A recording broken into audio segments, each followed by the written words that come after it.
compite con el voto por bandera. Está un recurso que ya fue admitido por la sala.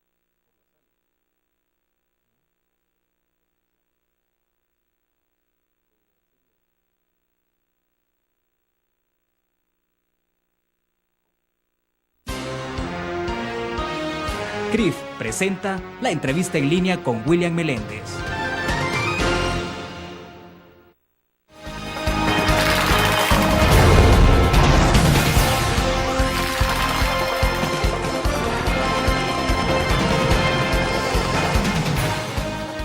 Es martes 11 de octubre de 2011. Es usted bienvenido a la entrevista en línea de laprensagráfica.com. Un saludo a quienes nos acompañan justamente a través de laprensagráfica.com y también a nuestros televidentes que están con nosotros en canal 25 y 95 en cable de Tigo a las 9 de la noche. Pueden enviar sus comentarios. En marzo el país vivirá un nuevo evento electoral. Esta vez los salvadoreños elegiremos a los 84 diputados a la Asamblea Legislativa y 20 al Parlamento, así como los 362 alcaldes en nuestro país, 262 alcaldes. En los últimos meses, en el marco de esto, han ocurrido algunas reformas al Código Electoral que modificaría el mecanismo de elección, pero también se han generado hechos que invitan a la reflexión, como el proceso que se aplicó en la cancelación de los partidos PCN y PDC. De ese y de otros temas queremos conversar este día. Está con nosotros en nuestros estudios Luis Mario Rodríguez. Él es el director del Departamento de Estudios Políticos de la Fundación Salvadoreña para el Desarrollo Económico y Social, FUSADES. Luis Mario, bienvenido. Gusto. Muchas gracias, William. Gracias por la invitación y muchas gracias a los televidentes que nos van a escuchar. Perfecto. Antes de comenzar, quiero dejarles a ustedes la entrevista, más bien la encuesta que estamos cursando a través de Facebook. La transmitimos a partir del día de ayer y planteamos una pregunta. Vamos a ver si aparece en unos minutos o unos segundos. Ahí está la pregunta. ¿De qué forma le gustaría a usted votar y elegir a sus representantes ante la Asamblea Legislativa en las elecciones de 2012? Hemos dejado 3 opciones: a través de la fotografía del candidato, a través de la bandera del partido y, bueno, una opción más que le resulta indiferente el mecanismo. Más tarde, cuando cerremos la entrevista, al cierre de la entrevista, vamos a dar a conocer los resultados. Bueno, dicho esto, Luis Mario, hay un tema que creo que es interesante que lo coloquemos en el punto antes de entrar y tiene que ver más que con reformas, quizás con actitudes, con posicionamientos políticos o hasta ideológicos. El FMLN tuvo su convención el pasado fin de semana, el domingo, y dentro de todo el planteamiento que se hizo ahí de sus dirigentes, resaltó un poco el de Medardo González, justamente en el que se cuestiona duramente se entendería obviamente que haya una reflexión directa sobre Arena porque son rivales electorales y políticos, pero también ahí hubo señalamiento directo hacia FUSADES y la ANEP. ¿Cómo entender esto, Luis Mario, en un contexto donde hay una situación bastante complicada en términos de cómo está evolucionando la economía, cuando se afirma, por ejemplo, que el país tiene poca capacidad de atraer inversión extranjera? Bueno, William, nosotros hemos lamentado, ya nuestro director ejecutivo dio declaraciones el día de ayer acerca de esta afirmación que hizo el secretario general del partido de gobierno. Nos parece que no es el lenguaje que el país necesita para generar certidumbre, para atraer inversión, para que los empresarios salvadoreños generen empleo. Al contrario de utilizar la palabra enemigo, el vocabulario que ahora debería utilizarse es el del diálogo, el de la concertación, el de la unidad. Semejantes problemas como el de la inseguridad pública o como el desempleo y el lento crecimiento económico que tenemos no va a corregirse con declaraciones en una asamblea tan importante como la que tuvo el partido de gobierno el domingo. FUSADES no tiene enemigos. FUSADES es un centro de pensamiento independiente que propone políticas públicas para que las pueda implementar el gobierno que sea. De hecho, cuando el presidente Funes ganó como presidente electo, nos reunimos con su candidato y le presentamos la estrategia quinquenal que hemos venido haciendo desde 1989. A nosotros no nos interesa en lo absoluto ninguna situación que haga que los partidos políticos nos vean como rivales. Creemos que al contrario, los partidos políticos deben acercarse a entidades como la nuestra para hacer suyas propuestas en las plataformas legislativas. Luis Mario, FUSADES no hace propuestas o elabora iniciativas a la medida de partidos de derecha o a la medida del partido Arena. Le pregunto esto porque hay un cuestionamiento claro ahí. Por ejemplo, se ha cuestionado el hecho de que supuestamente el sector empresarial y FUSADES tampoco están respaldando o han querido dar respaldo a aquellas iniciativas del FMLN como el tema del impuesto a la seguridad. Es correcto, William. Nosotros hacemos propuestas que tienen que ver estrictamente con el desarrollo económico y social del país y no para que un partido político X o Y sea el que se las apropie de derecha o de izquierda. Al contrario, trabajamos para que todos los funcionarios públicos y en este caso también los partidos hagan suyas nuestras propuestas, y hay que decirlo también que son públicas, están en nuestro sitio web. Las estrategias quinquenales se presentan a la población, puede cualquier ciudadano llegar a FUSADES y pedir todas las propuestas que hacemos, y a lo que nosotros nos interesa es que el país vaya logrando superar los obstáculos al crecimiento, y eso, la única manera de hacerlo es uniéndonos, dialogando, y por eso lamentamos mucho que se den declaraciones como estas, como lo dijo nuestro director ejecutivo, a 20 años de los acuerdos de paz, donde el vocablo enemigos tendría que salir de cualquier vocabulario de fuerzas sociales o políticas, y al contrario, tratar de llamar a lo que está intentando, por ejemplo, hacer el Consejo Económico y Social, lograr consensos para que haya desarrollo como la ley de banca de desarrollo o como la ley de socio público y privado, que el CES ya sacó dictamen favorable. Ahora, está clarísimo que El Salvador es uno de los países a nivel de la región en Centroamérica que menos inversión está atrayendo. Eso está claro, y hay muchos elementos. Fundamentalmente se considera el tema de la seguridad pública y la seguridad jurídica. Entonces, me están indicando que vamos a hacer una primera pausa. Cuando regresemos me interesa conocer cuál es su opinión en términos del mensaje que esto manda hacia afuera, porque localmente uno puede pensar incluso que es parte del mismo folclore, que esto es parte del de la misma calentura o temperatura electoral, puesto que tenemos elecciones en marzo, pero hacia afuera, digamos, porque estamos en un momento en que se busca inversionistas. Vamos a la pausa y hablamos del tema.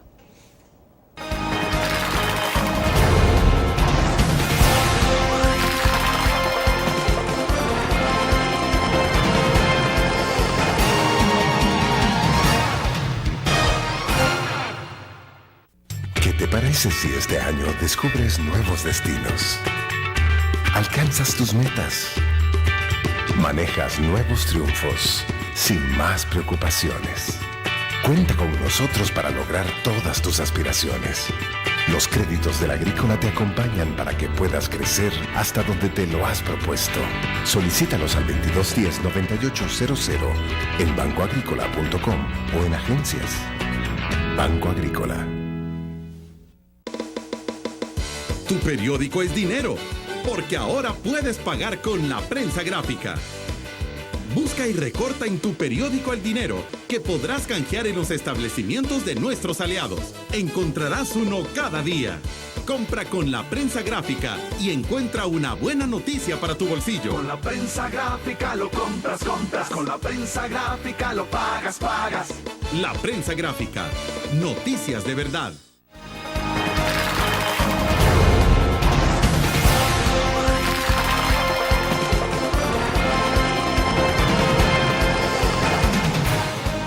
Nosotros en nuestros estudios, Luis Mario Rodríguez, director del Departamento de Estudios Políticos de FUSADES. Luis Mario, me quedaba entonces con la inquietud sobre el tema concreto del mensaje, que ese discurso, que ese planteamiento que tuvo el FMLN el pasado domingo envía hacia el exterior. Y concretamente, más aterrizado, si el mensaje que esto envía hacia los inversionistas, hacia aquel que puede ver, digamos, escenarios posibles en Centroamérica y decir por qué puede resultarle atractivo El Salvador. Efectivamente, William, las clasificadoras de riesgo ahora evalúan un indicador que tiene que ver con la certidumbre política, y esa no es más que la seguridad que las distintas fuerzas políticas tienen que darle a los inversionistas locales y extranjeros acerca que su inversión va a estar segura, va a ser rentable, va a tener toda la protección de acuerdo a la ley y el Estado de Derecho en un país específico. Pero si lo que se tiene es una declaración del partido de gobierno, no de un partido minoritario, del partido de gobierno, declarando enemigos a quienes generan empleo, a quienes generan riqueza y a quienes están preocupados porque de Centroamérica El Salvador es el único que no ha logrado superar un crecimiento económico tan bajo, por supuesto que el llamado es a recapacitar, que esos mensajes cambien y que por el contrario las fuerzas políticas pues dialoguen y se sienten con el empresariado y las fuerzas sociales para lograr que una agenda de país inicie su implementación en El Salvador. Esto debería ser así, aunque estamos claros de ese entorno electoral que ya estamos viviendo, Luis Mario. Bueno, nosotros creemos que el entorno electoral permite que en las plataformas legislativas los partidos se aseguren de llevar todas aquellas iniciativas, no solo que desarrollen socialmente al país, sino que incentiven a las empresas a generar empleo y a continuar desarrollándose en El Salvador. Si las plataformas legislativas lo que hacen es ideologizarse y por el contrario, más que enviar un mensaje donde se llama a que se invierta, lo que se dice es que son enemigos políticos y que hay que derrotarlos en una contienda electoral, pues obviamente no es el mensaje correcto, sobre todo para un ente que ha demostrado, en el caso de FUSAES, independencia, que ha demostrado pues dar propuestas que tienen que ver con el desarrollo institucional, económico, social, y que estamos ahí tratando que los gobernantes, independientemente el signo en el que militen, bueno, las logren tomar e implementar. Luis Mario, a veces ocurren estrategias y son muy perceptibles en términos electorales sobre todo, y es como para tratar de encubrir algunas debilidades, generar otro tipo de debates o discusiones o polarizar. Eso ha sido, bueno, en el pasado ha sido bastante recurrente. ¿No será que estamos ante una posibilidad como esa, de que justamente lo que se quiere es hacer un poco de distraer sobre otros temas centrales o descargar ciertas culpas o responsabilidades en sectores específicos? Bueno, William, nosotros no podemos calcular cuál es la estrategia de los partidos políticos cuando entran a una contienda electoral. Lo que nos interesa como centro de pensamiento es que comprendan que cuanto más propuestas serias hacen, más obtienen el favor de los ciudadanos y la reacción, en este caso del mercado, es positiva, generando empleo y generando riqueza. Al contrario de lo que escuchamos en algún liderazgo del partido de gobierno ayer, a nosotros nos interesa que nuestro sistema de partidos sea un sistema de partidos fuerte, porque en la medida que los partidos políticos desaparecen, surgen líderes que quieren implementar agendas populistas. Entonces, cuando se dice que lo que pretendemos es que el partido de gobierno se minimice, eso es una excusa que nosotros no la validamos, nunca ha estado en nuestro lenguaje ni en nuestros documentos, y al contrario, queremos que se fortalezcan los partidos políticos. Por ejemplo, el tema de discusión, ustedes lo han empujado muchísimo, ese tema que tiene que ver con el mecanismo de votación, de cómo se vota para 2012. Si es por bandera, si es por figuras, por candidatos a diputados, ¿no? Es correcto, William. La primera gran reforma política que se dio con los acuerdos de paz legó al país una institucionalidad fuerte, seria, que ha permitido que tengamos democracia en el país. Pero también es importante entender que estas reformas políticas necesitan una revisión y necesitan avanzar. Entonces, a través de resoluciones de la Corte Suprema de Justicia, pues hemos visto cómo se ha avanzado en materia electoral permitiendo que se vote por persona. Nosotros, junto con muchas organizaciones de la sociedad civil que han venido impulsando la reforma electoral y el voto por persona, hemos venido tratando de persuadir a las distintas fuerzas políticas para que empiecen a educar al ciudadano de cuál va a ser la metodología del voto para el 2012. Una metodología que por primera vez le va a permitir al ciudadano ver la fotografía y el nombre del candidato de su preferencia y elegir directamente a ese candidato del partido que sea. Porque además de los candidatos independientes, tendremos también la posibilidad de votar por candidatos de partidos políticos dentro del partido, que siempre ha sido la preferencia de cualquier ciudadano. Entonces, es decir, tampoco se está viniendo a imponerles candidatos a los partidos políticos, sino es absoluto. La opción de que el ciudadano, de que el votante elija sobre la propuesta que ellos mismos hacen. Es correcto, las listas de candidatos a diputados las presentan los mismos partidos. Es lo que vimos este domingo en la convención del FMLN y lo que vimos el domingo pasado en la de Arena. Los ciudadanos no intervenimos en la elaboración de las listas de candidatos. Intervenimos o vamos a intervenir en el orden en el que van a ser electos en caso que prefiramos votar por persona y no por bandera. De acuerdo, vamos a la pausa. Cuando regresemos me interesa que entremos más en detalle sobre este tema puntual, sobre todo porque la incertidumbre que me parece que hay en términos de si finalmente vamos a votar de esa manera o se hará de la forma tradicional. Vamos a la pausa.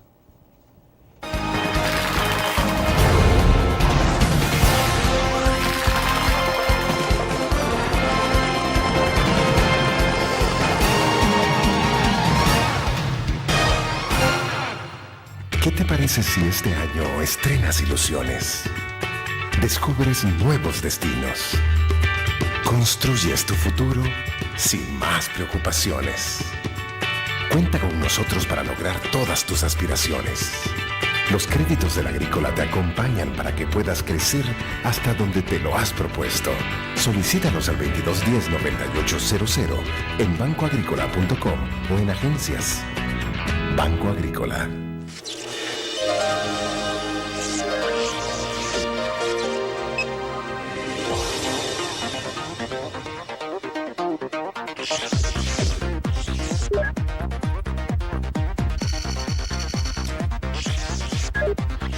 Estimulamos tus sentidos para que leas, veas, escuches e interactúes con la verdad.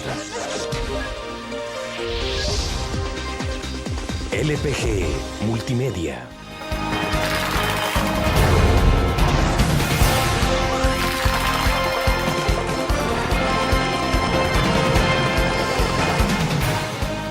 Bien, consultaba sobre el punto específico de certidumbre, es decir, en términos de cómo se va a votar, Luis Mario, porque a estas alturas, bueno, como periodista que de alguna manera uno está medianamente informado, a veces tampoco le parece que le quede claro de cómo es que se va a votar en la elección de marzo, sobre todo cuando hay toda esta discusión y sobre todo cuando también ya reconocemos que hay recursos que se han presentado ante la Corte Suprema de Justicia.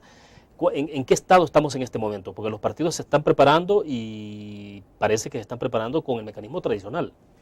Bueno, la Sala de lo Constitucional de la Corte Suprema de Justicia en julio del 2010 lo que dijo es que el voto es libre.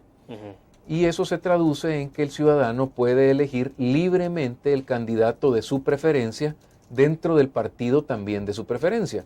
O, si es el caso, elige también un candidato independiente, ¿verdad? Que lo permite ahora nuestra legislación. Lamentablemente, las reformas aprobadas por la Asamblea Legislativa, hubo un primer decreto que fue vetado por el presidente de la República porque ponía a competir el voto por persona con el voto por bandera, incumpliendo el espíritu de la sentencia de la Corte Suprema. Se aprobó un nuevo decreto que el presidente de la República sancionó, que es el 758. Y ese decreto tiene el mismo defecto que tenía el anterior. Incumple el espíritu de la sentencia en el sentido que el voto es libre y que por lo tanto ya no se debería dejar votar por bandera, sino que debería solicitarse el voto exclusivamente por persona. Entonces, ahora hay presentado un recurso ante la Corte Suprema de Justicia para que se resuelva ese problema. Y bueno, la Corte Suprema lo está tramitando. En este momento, las reglas permiten que se vote por bandera, que se vote por persona, que se vote por bandera y por persona, o que se vote por un candidato independiente. 4 formas de votar. El Tribunal Supremo Electoral, digamos que independientemente la Sala de lo Constitucional resuelva o no antes de los comicios electorales del 2012, tiene que mandar a hacer papeletas con fotografía y nombre, tiene que mandar a hacer los anaqueles, las mesas donde la gente vota del tamaño que va a ser requerido y tiene que adaptarse ya con un mecanismo que le permita un conteo de votos rápido y efectivo, como de hecho hemos estado viendo que el magistrado presidente ha dicho que en la misma noche de marzo del próximo año tendremos los resultados de las elecciones. Se ha dicho que para las 10 de la noche esperan tener correcto, el resultado. 10 de la noche del 11 de marzo va a ser la Exactamente. elección, ¿verdad? Sí. Pero entonces, ¿cuál sería el punto? Es decir, si vamos, claro, está la demanda ante la Corte Suprema de Justicia. Correcto. Si la Corte resuelve en este momento, ¿eso obligaría a la Asamblea Legislativa a elaborar un nuevo decreto? Eso obligaría a la Asamblea a aprobar un decreto donde solo se permita el voto por persona. Las banderas no desaparecen de las papeletas, siempre van a estar ahí impresas y abajo de las banderas van a estar el listado de candidatos que cada partido propuso. Lo único que sería diferente es que ya no votaríamos por la bandera, sino que votaríamos por un candidato del partido de nuestra preferencia. Entonces, igual, con resolución o sin resolución antes de los comicios, el tribunal tiene que trabajar lo que ya dijimos, papeletas con foto y nombre, tamaño ya de acuerdo al número de candidatos que se están compitiendo en una circunscripción electoral, y mesas de acuerdo al tamaño de las papeletas, lo mismo que un software que le permita hacer un conteo rápido al tribunal. Porque tal cual está en este momento la reforma, que sería en teoría la que se podría aplicar si no hay una resolución diferente de la Corte Suprema, implicaría finalmente que el partido tendría de alguna forma, no sé si es la palabra más adecuada, privilegio o ventaja sobre la votación por la figura, ¿no? Sí, con el actual... Digo, porque el partido puede orientar con facilidad, hay que votar por bandera y punto. Correcto, con el actual mecanismo lo que sucede es que persiste el mecanismo que hemos venido aplicando desde los acuerdos de paz, donde los partidos piden que se dé el voto por bandera, de tal forma que con eso logran que el orden de la lista que finalmente será el que prevalezca es el que ellos han dispuesto y han inscrito en el Tribunal Supremo Electoral. Mientras que si inclusive con el defecto que se tiene la gente se convence que se puede votar por persona y votan por persona, ahí lo que tendríamos es un efecto que si a alguien lo han puesto en el número 11 de la lista de San Salvador y recibe una cantidad de votos tal que supera al candidato que está en la posición número 1, habría posibilidades que el candidato 11 entre y el candidato 1 no. Pero esos defectos que ahorita tiene la ley harán que todos los votos que la bandera reciba se le den equitativamente a las primeras posiciones de cada lista. Con lo cual siempre se verán beneficiados aquellos que estén en el 1, 2, 3, San Salvador, por ejemplo, por lo menos hasta el 8, porque son 24 diputados los que compiten.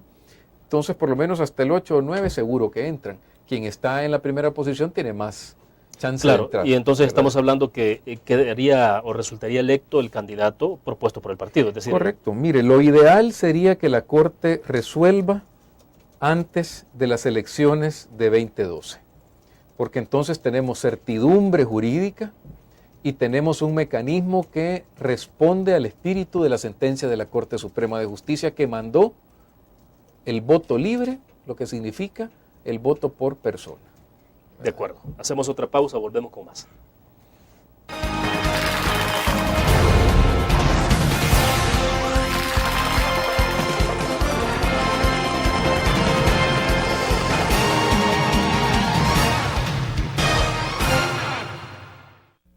¿Qué te parece si este año alcanzas tus metas?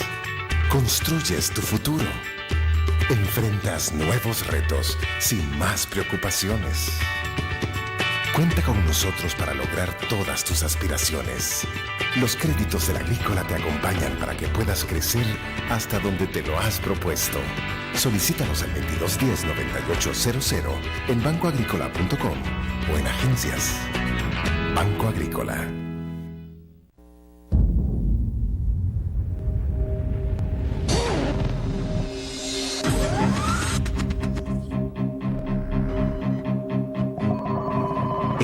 De una estrategia financiera desde los negocios y la actividad económica hacia toda Centroamérica. El Economista Regional, una revista especializada donde encuentras el panorama empresarial y los principales movimientos financieros. El Economista, el modelo regional de información económica.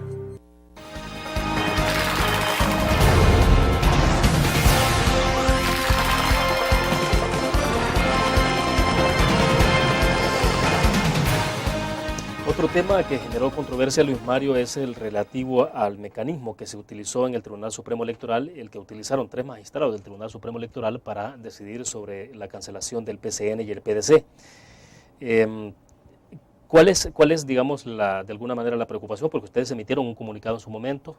¿Cuál es la preocupación que subsiste en esto? Porque, claro, el debate ha continuado a pesar de que fue publicado ya en el Diario Oficial, incluso la decisión que tomaron los 3 magistrados. Pero bueno, el caso del PDC, Rodolfo Parker ha presentado el recurso ante la Sala de lo Contencioso Administrativo en la Corte Suprema de Justicia. Pero, ¿cuál es el punto neurálgico? Y aclárenos, si es que ustedes en el fondo lo que plantean es la defensa de ambos partidos políticos a que no desaparezcan, sí, o es concretamente sobre el mecanismo que se utilizó de cancelación. Es correcto. Nosotros nos hemos pronunciado estrictamente por el cumplimiento de la legislación electoral y que el Estado de Derecho dé certidumbre de cara a las próximas elecciones, sobre todo por parte de la autoridad electoral. El Departamento de Estudios Legales hizo un análisis en el que claramente la preocupación más importante es que a través de una resolución, el Tribunal Supremo Electoral está modificando una disposición legal que dice que esa clase de resoluciones en materia de justicia electoral se toman con 4 de 5 votos y no con 3 de 5 votos. Entonces, a la Fundación lo que le ha incentivado esta clase de resoluciones es a retomar la propuesta que desde siempre hemos venido haciendo de modernizar el Tribunal Supremo Electoral, porque en la medida que la justicia electoral está en manos de los mismos partidos políticos, puede entonces darse casos controversiales como el que estamos conversando. Así que nosotros hemos propuesto con claridad separar las funciones administrativas, que consisten en organizar todas las elecciones, de las jurisdiccionales, que consisten en impartir justicia electoral. Ahora, pero esa discusión, esa propuesta tiene bastante rato de estar en la agenda, ¿no? Es correcto. Hoy por hoy, lo que está pasando en el Tribunal Supremo Electoral es que los partidos son jueces y parte. O sea, sí, ellos finalmente se evalúan y aplican la justicia para sí mismos, ¿no? De hecho, organizaciones no gubernamentales como la Concertación y el MIRE la vienen proponiendo desde inicio de los años 2000. Nosotros, a partir de 2005, que iniciamos todo el tema de instituciones democráticas, con el doctor Manuel Alcántara de la Universidad de Salamanca, propusimos también esta reforma, pero ¿por qué ahora es un momento ideal para discutirlo? Y vamos a tener un foro en Fusades la próxima semana, donde llegan los magistrados del Tribunal Supremo Electoral y representantes de la sociedad civil y académicos a conversar sobre la modernización del tribunal. ¿Será la otra semana este evento? Este evento es el próximo martes 18. Ah, perfecto. En Fusades, en la terraza, van a recibir su invitación. Y la idea es que podamos discutir, principalmente ahora que se acerca el fin de la legislatura en mayo de 2012, es un buen momento para cumplir el proceso de reforma constitucional que exige que una reforma a la Constitución se apruebe por una asamblea y se ratifique por la siguiente. Claro. Y la modernización del Tribunal Supremo Electoral pasa obligatoriamente por una reforma constitucional, donde además de incluir profesionales independientes, esto es, ciudadanos dentro de la composición del Tribunal Supremo Electoral, para que puedan, digamos, vigilar que haya ahí un comportamiento conforme a derecho, también está la disposición constitucional que hace que el Tribunal Supremo tenga en una sola institución las dos facultades, la de organizar y la de impartir justicia electoral. Y viendo experiencias comparadas, por ejemplo México, donde existe el Tribunal Federal Electoral y el Instituto Federal Electoral, vemos que ha tenido cierto éxito y hacia eso queremos caminar antes de mayo de 2012 para lograr un consenso con las fuerzas políticas. Ahora, en todo caso, estaríamos hablando que si esto se modificara, un tribunal con ese perfil lo tendríamos operando de 2014, para las elecciones de 2014. Sería una opción. Si es que los diputados deciden hacer la aprobación en esta legislatura y se ratifica en la siguiente. De hecho, cuando reaccionamos ante la resolución del tribunal y pusimos sobre el tapete nuevamente esta propuesta, la mayoría de fuerzas políticas estuvo de acuerdo en la separación de funciones, pero digamos que cuestionaron la despartidización. Es natural, es un derecho adquirido a partir de los acuerdos de paz donde las fuerzas políticas están cuidándose mutuamente al interior del tribunal, pero la idea es que entrara un tercer actor, además de los partidos y la Corte Suprema de Justicia, los ciudadanos. Pero vimos una reacción positiva en todas las fuerzas políticas para la separación de funciones, y eso nos alegra porque coincide con la propuesta que tienen coaliciones de reforma electoral que tenemos nosotros y que podríamos trabajar juntos. Ya, pero hoy por hoy, digamos, la preocupación central es sobre esa decisión que se tomó sobre PCN y PDC, Sí. es que ese mecanismo pueda seguirse aplicando en el Tribunal Supremo Electoral, ¿o qué?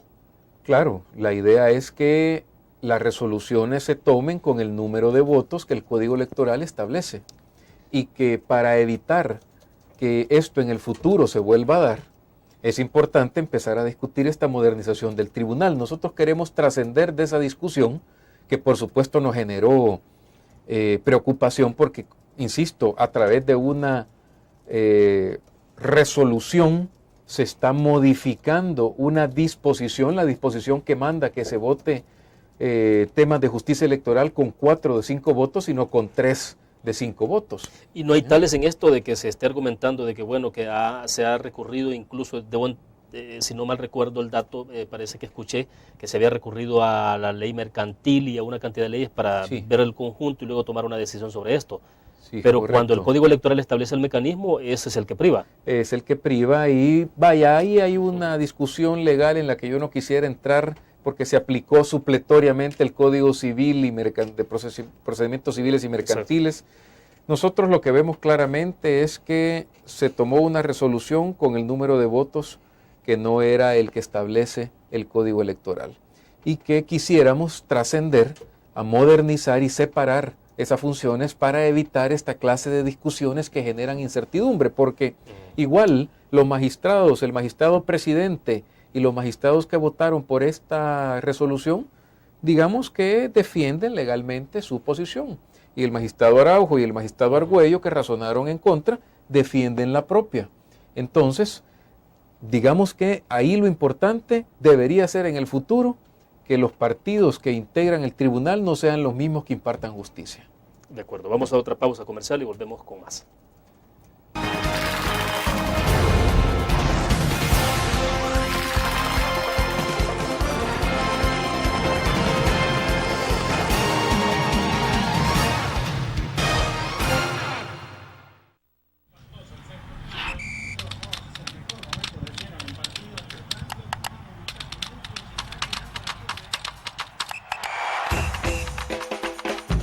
La emoción del deporte está en www.elgráfico.com. Ingresa al nuevo escenario deportivo y descubrí toda la pasión del deporte. Fotos, videos, fichas y resultados de las mejores ligas del mundo. Elgráfico.com. Conectados por deporte. Blur. La revista más innovadora y moderna de todos los tiempos. Única en su estilo, creativa. Un espacio exclusivo y reservado de entretenimiento y diversión, llevada al máximo. Blur. Time Out, Movie, lo mejor de la cartelera. Art. Shopping, la guía de la moda. Go, viajes cortos fuera de la ciudad. Blur.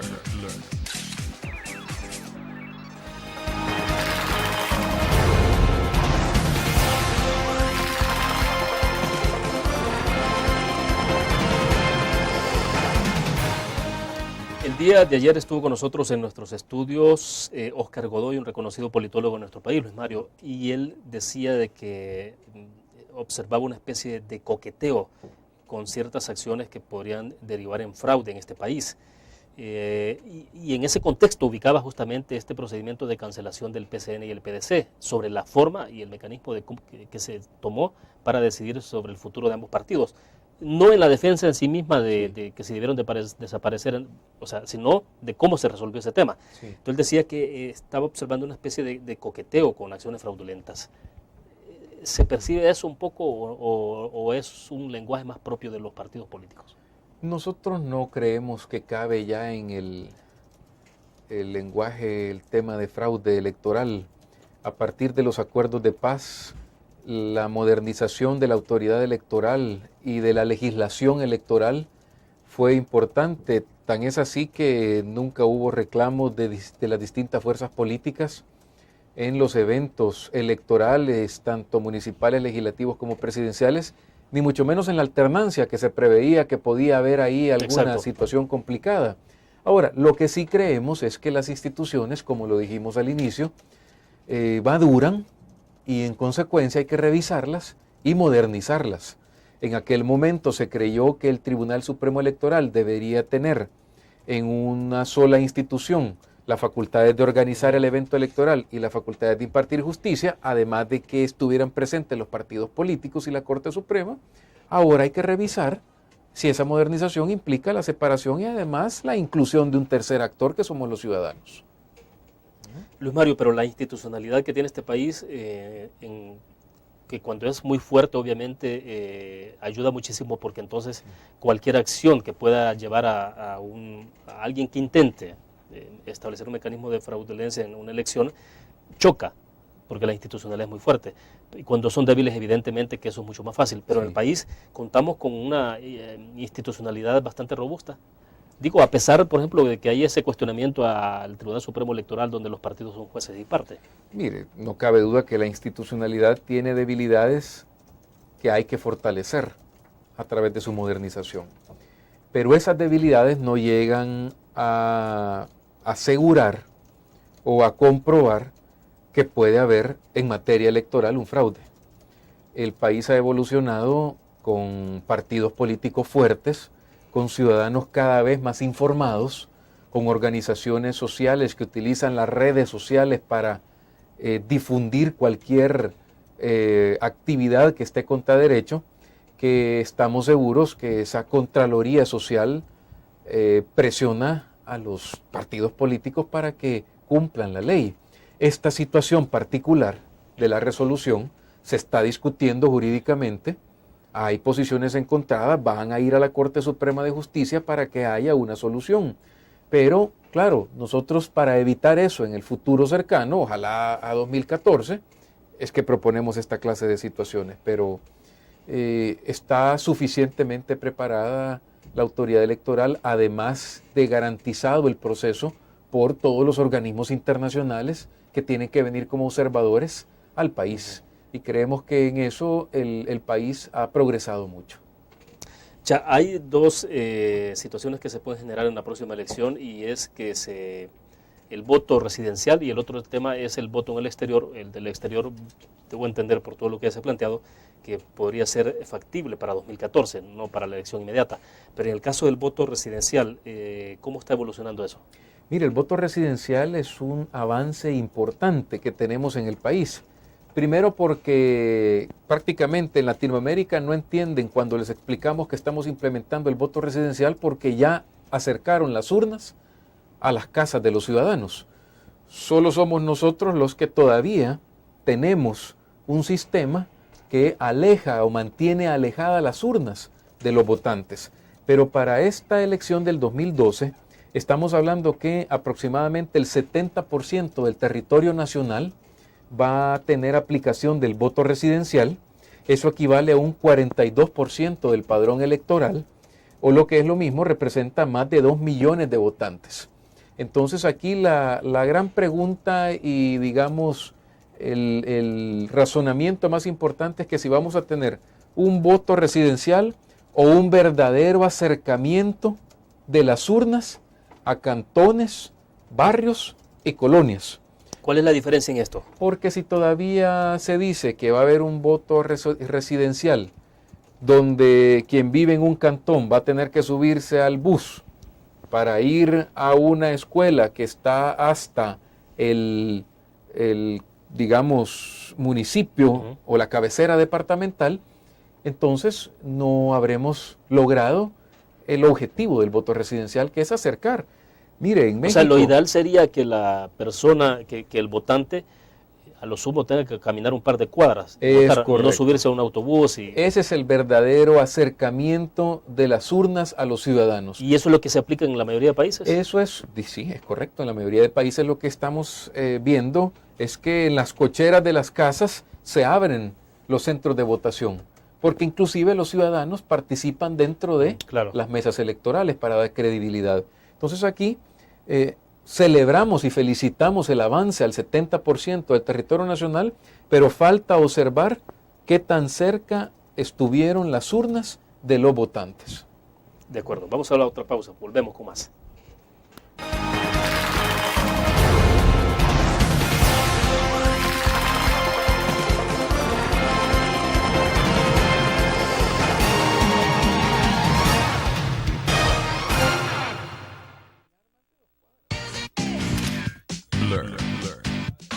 La revista más innovadora y moderna de todos los tiempos. Única en su estilo, creativa. Un espacio exclusivo y reservado de entretenimiento y diversión, llevada al máximo. Blur. Time Out, Movie, lo mejor de la cartelera. Art. Shopping, la guía de la moda. Go, viajes cortos fuera de la ciudad. Blur. Tu periódico es dinero, porque ahora puedes pagar con la prensa gráfica. Busca y recorta en tu periódico el dinero que podrás canjear en los establecimientos de nuestros aliados. Encontrarás uno cada día.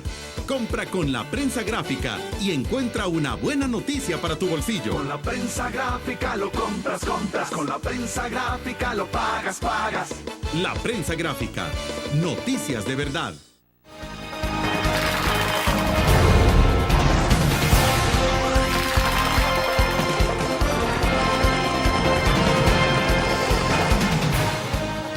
Luis Mario, las pruebas pilotos que ya se han ejecutado desde el Tribunal Supremo Electoral con el voto residencial, ¿qué les ha permitido establecer? Es decir, ¿sí se va en el camino correcto? Digamos que las pruebas pilotos han sido principalmente, hasta donde hemos leído, sobre el mecanismo de votación. ¿Ya? ¿Qué tan fácil será para el ciudadano elegir votar entre bandera y persona e independiente? Entiendo que todavía están haciendo la cartografía electoral para ubicar centros de votación lo más cercano a los cantones, barrios y colonias que se van a ver beneficiados con el voto residencial. Y esta es una pregunta importante porque esos planes pilotos deberían desembocar en una agresiva campaña de educación cívica. A la gente hay que explicarle dónde votar, hay que explicarle cómo votar, y hay que explicarle la consecuencia de votar por bandera o de votar por persona. En el dónde votar hay que decirle, usted ya no va a tener que subirse a un bus, como siempre lo había dicho, e ir hasta la cabecera departamental o el municipio, la cabecera municipal de donde es su cantón, sino que tiene que votar prácticamente cerca a su casa. Y eso tendrá que informarlo el tribunal a través de anuncios de televisión, radio, de desplegar personal con folletos, porque no todos tenemos acceso a internet para vernos ahí dónde está nuestro centro de votación cercano, más cercano. Bueno, de hecho, ¿verdad? Estaba leyendo el día de ayer que de cerca de 75,000 consultas que se han hecho, de dónde le corresponde votar al ciudadano, hay como 25,000 más o menos que se han hecho por internet. Es correcto. Pero bueno, no todo el mundo tiene el acceso al mecanismo. Entonces, esa campaña, además del dónde votar, debería explicar cómo votar. Ahora, Luis Mario, perdón, pero a estas alturas estamos hablando de que, bueno, faltan casi 5 meses para las elecciones. Habría que tenerse una campaña muy agresiva en el mecanismo de cómo se va a votar, por ejemplo, con esto de las papeletas, si por banderas, si es por foto. Lo otro tiene que ver justamente con el voto residencial. Así es. Y tengo la impresión de que no solo va a ser en el tema de cómo enseñarle a la gente a votar a nosotros, cómo debemos votar, sino cómo los partidos políticos que tienen sus vigilantes deberán de cuidar el voto. Y también es complejo también. Internos para que los partidos tengan que preparar a su personal, pero nos explicaban en el Tribunal Supremo Electoral que el hecho que se creen más centros de votación no significa que se crean más juntas receptoras de votos, ¿verdad? No crecen en la misma proporción, porque al final de cuentas lo que crece son los centros de votación para acercarle al ciudadano la urna, pero las mesas crecen, no le puedo dar un porcentaje, pero me decían que no es en proporción a los centros de votación. Eso significa que los partidos van a poder prepararse tranquilamente con los vigilantes para las distintas mesas receptoras de votos juntas, de vigilancia, etcétera, que se utilizan dentro del proceso electoral. Y es fundamental el tema de cómo votar, porque si ahora hay votos nulos, cuando votamos por bandera, porque se sale la rayita de la bandera, imagínese usted en una fotografía que es 100 veces más pequeña que la bandera, ahí habrá que indicarle exactamente dónde poner la crucita o el chequecito para evitar que haya ahí un voto nulo. Eso es fundamental para evitar votos nulos en una cantidad grande y abstencionismo electoral. Bueno, y toda la discusión que se genera posterior al momento del conteo de votos, que eso es lo más complicado. Es correcto, la defensa del voto, de si es válido o no es válido, o si se toma como nulo o como abstención. Y también habrá, William, aunque entendemos que el tribunal no va a hacer campaña para explicar la consecuencia de votar por bandera y la consecuencia de votar por persona. Si se vota por persona, prevalece la voluntad del ciudadano. Si se vota por bandera, prevalece la voluntad del partido. ¿Ya? Eso creemos que será las organizaciones de la sociedad civil la que van a explicar a la gente cuál es la consecuencia de votar de una u otra forma, si es que ese mecanismo persiste para marzo de 2012. Ya. Luis Mario, ¿y cómo se ve la evolución de las candidaturas independientes? Bueno, ya han habido varios candidatos que se han lanzado, han hecho conferencias de prensa para lanzarse como candidatos independientes, no partidarios, pero ese mecanismo, ¿cómo está avanzando? Bueno, por primera vez tendremos esta clase de candidaturas. En una investigación que hicimos en el departamento nos arrojó que en América Latina el éxito de las candidaturas no partidarias es entre el 0 y el 1%. Eso significa que es muy poco el éxito porque se enfrentan a maquinarias electorales que tienen no solo el financiamiento, sino que la presencia territorial a nivel nacional, además del arraigo en los ciudadanos como partidos fuertes que han venido desde hace ya 30 años, sobre todo los partidos mayoritarios en El Salvador. En consecuencia, tendrán que trabajar duro los candidatos independientes y digamos que también hay que seguir revisando si no hay desigualdad, porque entendemos que no tienen derecho a deuda política, no tienen derecho a vigilantes dentro de las mesas. Entendemos que bajaron la fianza con unas reformas que pasaron, pero que la plata que consiguen los independientes va para un fondo pro partidos. Entonces no puede ser, debería ir a un fondo, en todo caso, pro capacitación de aquellos ciudadanos que quieren continuar con el esfuerzo de independientes. Perfecto, hacemos la última pausa comercial y volvemos con más.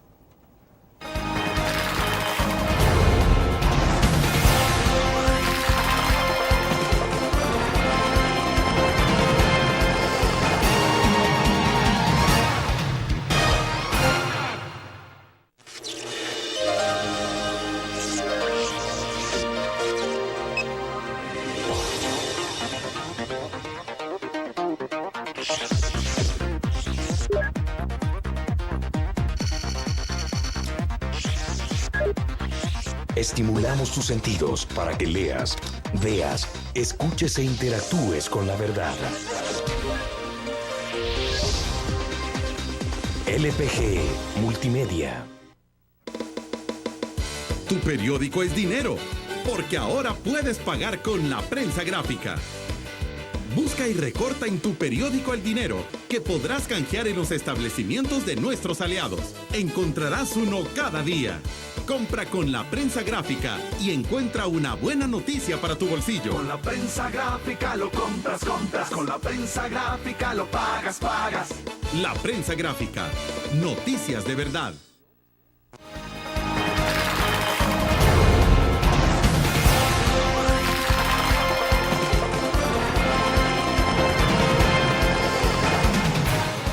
Bueno, estamos al cierre de la entrevista. Quiero mostrarles a ustedes el resultado de la encuesta que cursamos y que al principio de la entrevista también se lo mostramos, aunque desde el día de ayer esa encuesta nosotros la cursamos en Facebook justamente para que ustedes participen.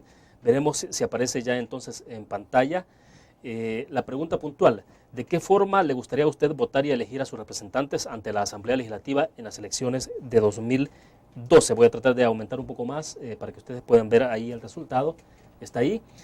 A través de la fotografía del candidato, bueno, recibió 21 votos, a través de la bandera del partido 3 y la otra opción que le resultaba indiferente el mecanismo, únicamente 2 votos.